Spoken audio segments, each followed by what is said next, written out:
નમસ્કાર વિદ્યાર્થી મિત્રો, સંજય મેથ્સ એન્ડ સાયન્સ એકેડમીમાં આપનું સ્વાગત છે. ચાલો, આજે આપણે રસાયણ વિજ્ઞાનના એક ખૂબ જ રસપ્રદ પ્રકરણ એસિડ, બેઝ અને ક્ષારની દુનિયામાં એક ડૂબકી મારીએ. તૈયાર છો? તો ચાલો, આપણે એક મોટા સવાલથી શરૂઆત કરીએ. જુઓ, આપણે બધાએ એસિડ અને બેઝ વિશે તો ઘણું સાંભળ્યું છે, બરાબર ને? પણ શું ક્યારેય એવો વિચાર આવ્યો છે કે આ બધા અલગ અલગ એસિડ અને બેઝમાં એવી તો કઈ એક ખાસ વાત છે જે બધામાં કોમન હોય, એટલે કે સરખી હોય? ચાલો, આજે આપણે આ જ રહસ્યને ઉકેલવાની કોશિશ કરીએ. હવે આ સવાલનો જવાબ શોધવા માટે આપણે સૌથી પહેલા એસિડ પર ફોકસ કરીએ. ચાલો, એસિડની અંદર છુપાયેલા એ સિક્રેટ ઇન્ગ્રીડિયન્ટ એટલે કે એના ગુપ્ત ઘટકને શોધી કાઢીએ. આપણા હાથમાં એક મોટું સંકેત છે. પ્રયોગો પરથી આપણને જાણવા મળ્યું છે કે જ્યારે પણ કોઈ એસિડ કોઈ ધાતુ સાથે પ્રક્રિયા કરે છે ત્યારે તેમાંથી હંમેશા હાઇડ્રોજન ગેસ છૂટો પડે છે. હવે આનો સીધો અર્થ શું થયો? વિચારો, એ જ કે બધા એસિડમાં કોઈક ને કોઈક સ્વરૂપે હાઇડ્રોજન તો હોવો જ જોઈએ, ખરું ને? અને એ સામાન્ય ઘટક બીજું કંઈ નહીં, પણ એ છે હાઇડ્રોજન આયન, જેને આપણે કહીએ છીએ H+. હા, આ નાનકડો કણ જ એસિડના ખાટા ગુણધર્મ અને એની બધી જ શક્તિનો સાચો સ્ત્રોત છે. પણ સવાલ એ છે કે આ કામ કેવી રીતે કરે છે? ચાલો, એ સમજીએ. ધારો કે આપણે હાઇડ્રોક્લોરિક એસિડ એટલે કે HCl ને પાણીમાં નાખીએ. જેવું એ પાણીમાં ભળે એ તરત જ બે ટુકડામાં વહેંચાઈ જાય છે. એક બને છે ધન H+ આયન અને બીજો બને છે ઋણ Cl- આયન. અને મજાની વાત એ છે કે આ બંને આયનો હવે એ દ્રાવણમાં એકદમ મુક્તપણે આમ તેમ ફરી શકે છે. હવે અહીં એક બહુ જ મહત્વની વાત યાદ રાખજો. આ જે H+ આયનો છે ને, એ દ્રાવણમાં ક્યારેય એકલા અટુલા નથી ફરતા. એ તરત જ પાણીના અણુ એટલે કે H2O સાથે દોસ્તી કરી લે છે અને જોડાઈને બનાવે છે હાઇડ્રોનિયમ આયન, જેને આપણે H3O+ કહીએ છીએ. ઓકે, તો એસિડનું રહસ્ય તો આપણને મળી ગયું. હવે વારો છે બેઝનો. ચાલો, હવે એની અંદર ખાખા ખોળા કરીએ અને જોઈએ કે એનો ગુપ્ત ઘટક કયો છે.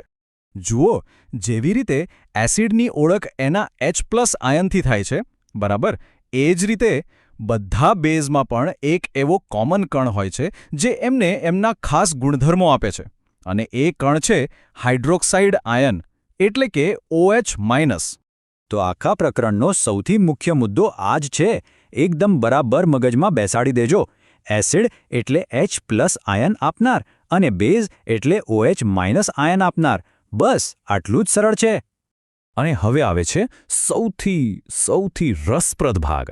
શું થશે જ્યારે આપણે આ બંને વિરોધી ગુણધર્મોવાળા પદાર્થોને એકબીજા સાથે ભેગા કરી દઈએ? વિચારો જોઈએ. જ્યારે પણ એસિડ અને બેઝ ભેગા થાય ને, ત્યારે સમજો કે એક કેમિકલ જાદુ થાય છે. એ બંને એકબીજાની અસરને પૂરી રીતે ખતમ કરી નાખે છે, એટલે કે તટસ્થ થઈ જાય છે. અને આ પ્રક્રિયાના અંતે આપણને ફક્ત બે જ વસ્તુઓ મળે છે. એક છે ક્ષાર અને બીજું છે પાણી. પણ આ જાદુ પાછળનું વિજ્ઞાન શું છે? પડદા પાછળ ખરેખર શું થઈ રહ્યું છે? વેલ, આ આખી પ્રક્રિયાના હીરો તો આપણા એ જ બે આયનો છે. એસિડમાંથી આવતો H+ આયન અને બેઝમાંથી આવતો OH- આયન. આ બંને એકબીજા સાથે જોડાઈ જાય છે અને બસ એક સ્થિર અને તટસ્થ પાણીનો અણુ બનાવી દે છે. સિમ્પલ. આને સમજવા માટે ચાલો એક જાણીતું ઉદાહરણ લઈએ.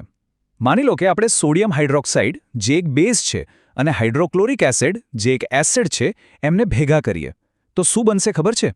આપણને મળશે સોડિયમ ક્લોરાઇડ, એટલે કે આપણું રોજિંદા વપરાશનું સામાન્ય મીઠું, અને સાથે શુદ્ધ પાણી. છે ને કમાલની વાત?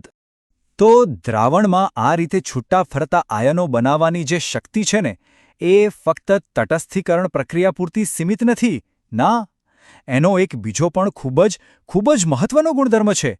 ચાલો એના વિશે જાણીએ.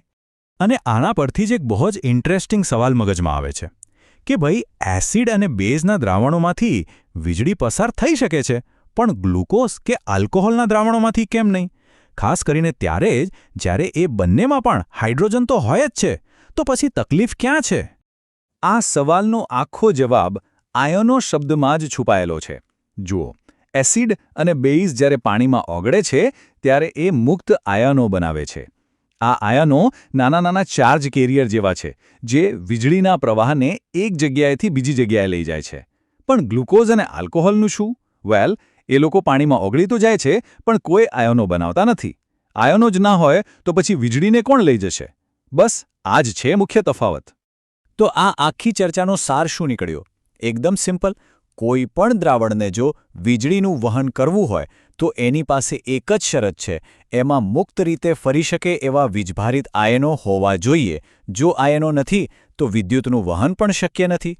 Full stop. તો મિત્રો, આ હતું એસિડ અને બેઝનું આખું રહસ્ય એકદમ સરળ શબ્દોમાં. આશા છે કે આ સમજૂતીથી તમને આ વિષયને વધુ સારી રીતે સમજવામાં ખૂબ મદદ મળી હશે. જો તમને અમારો આ પ્રયાસ ગમ્યો હોય તો આને લાઇક અને શેર કરવાનું બિલકુલ ના ભૂલતા. અને હા, આવા જ બીજા વિષયો પરની સરળ અને રસપ્રદ સમજૂતી માટે Sanjay maths and science academy ચેનલને આજે જ સબસ્ક્રાઇબ કરી લો. મળતા રહીશું અને શીખતા રહીશું.